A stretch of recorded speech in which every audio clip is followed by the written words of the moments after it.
Last time we spoke was in Asheville. Thank you for that. That was a wonderful gathering and such a special place that was held at. So when we spoke, the way we kind of ended the conversation was you told me to go back to, I think you were saying to go back to the island that I came from, go speak to the dolphins, and then we would meet in LA and we would speak further. I got on a plane and came to LA. I couldn't do anything otherwise. What did the dolphins tell you? What did they tell me? Well, the closest to the dolphins that I found was a mural in Santa Monica. I sat and looked at the painting. So you returned to the island, but you did not speak to the dolphins? No, I did not go to the island. I came straight to LA. Go to the island and speak to the dolphins.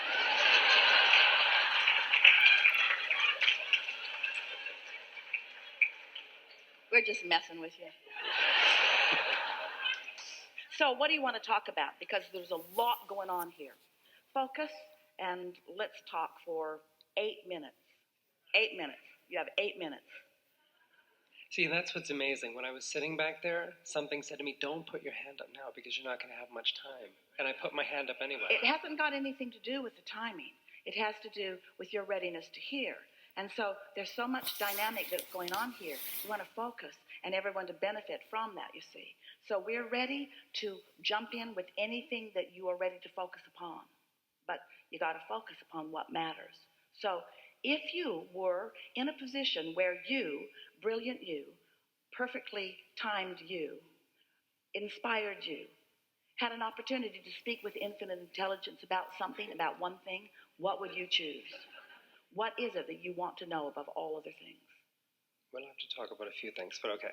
It just feels like such incredible disconnection or gap from me now and... So what you're saying is, Abraham, I'm not in the receptive mode, but I want you to tell me things that I can hear anyway. And what we want to say to you is, we could talk all day. We could discount everybody else in the room, and we could give our undivided attention to you, and we could give you the answers to everything that matters to you, and you would not be able to hear it unless you were in the receptive mode.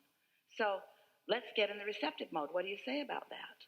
Or do you think you're ready? Do you think it's possible to do very quickly? Not in 8 minutes. Not in 8 hours. Not in 8 days. Do you think that you understand that there is a receptive mode? There has to be, yeah. So it's logical. Do you think you have ever experienced it? Can you remember ever experiencing it? Esther experienced it this morning. Her sister called her and said, "You want to hear something really cute?" And Esther said, "Of course." And she said, little Ava, she's just really little, like 3 years old, said to her mother, "Mom, how far away is the North Pole?" And her mother said, "Well, I think it's about probably 10,000 miles. Ava said, "No, 4,800. Siri told me as the crow flies."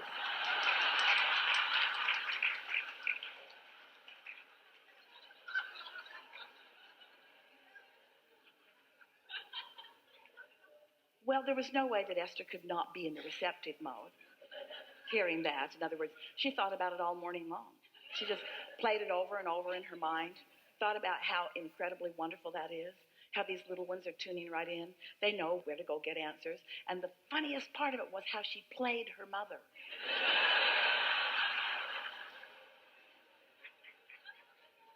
She didn't say, "Mom, Siri told me how far it is to the North Pole."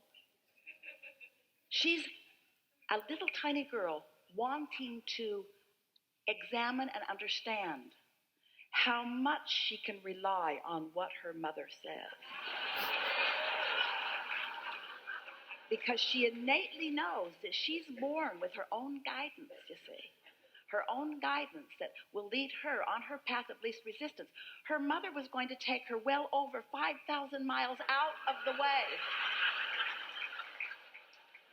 And so we just want you to try to relax and lighten up a little bit and to trust. But we can't zap you with trust. You got to find it. And we can't encourage you to complain to us about what you don't know, because that's the opposite of what you've got to do to get to where we know you want to be, you see. Okay. So we can't engage in an 8-minute or an hour discussion while you explain to us how confused you are and how hard it is. That's not going to get you where you want to go. And the reason that we called you up here is because we can feel the power of your desire. We did not recall who you were when we picked you from this. The reason that Esther saw the energy around you is because you have a desire that is outstripping, outdoing your belief that is hindering. So that's why you're here. You've got enough desire to carry you, but you've got to stop keeping your doubts and those hindering beliefs active, which means you've got to stop talking about them.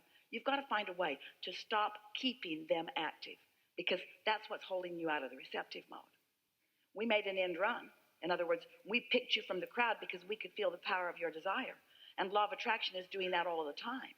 But if you're not in the receptive mode, then you're missing all the time, all the avenues, all the opportunities, you see.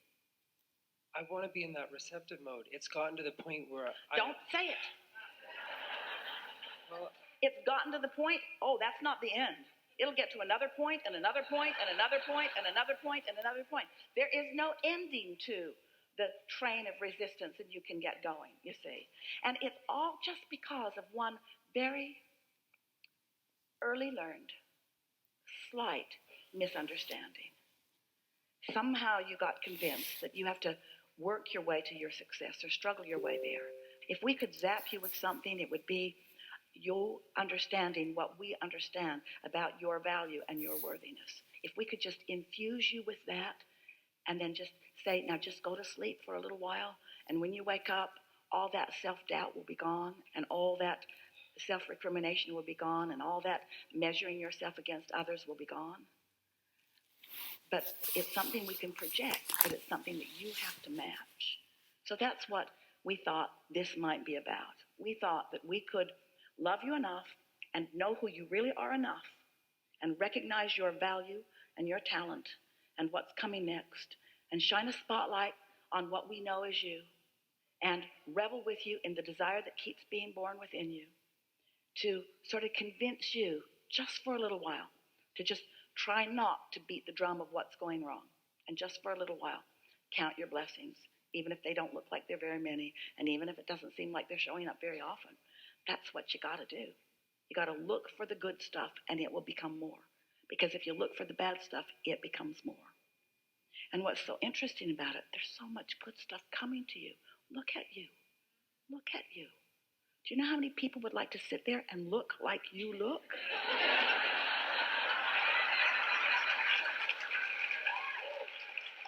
In other words, your appearance is one of someone who has it all together.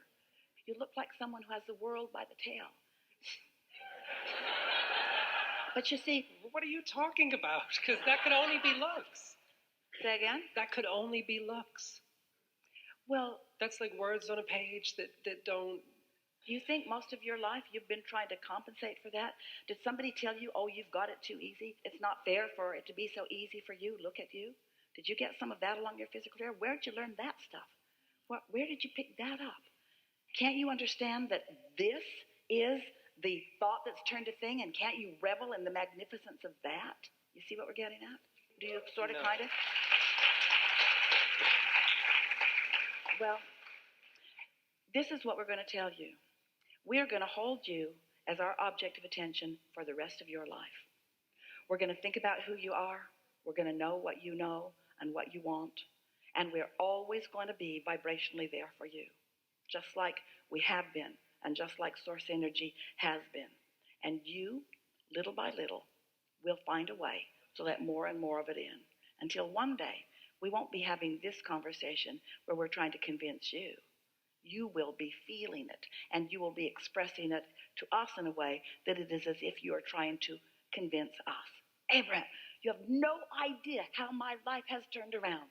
I wish I could explain to you the incremental improvement, but it happened so gradually, I sort of kind of lost sight of it. But it seemed like every day things just got better and better for me. I just feel an ease about life. I'm no longer struggling to try to make things happen. I finally accepted that my goodness is enough without me defending it to anyone or proving it to anyone. I'm just sitting there and letting it be. And good things are swarming all around me all the time, just like the dolphins that I saw so long ago. Yeah. Yeah.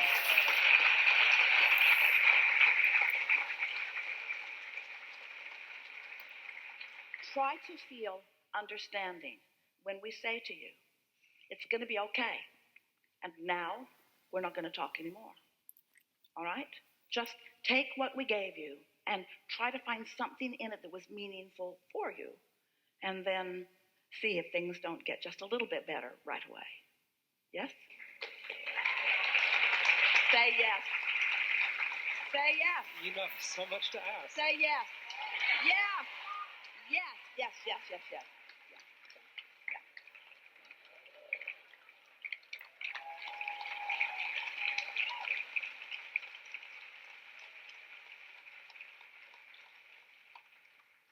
They're clapping for you. They could feel your receiving mode. They can sense what's coming for you. They could feel the futility of pushing forward because they've all lived it, haven't you? Any one of you could imagine yourself sitting there having that conversation with us about something, couldn't you? No exceptions.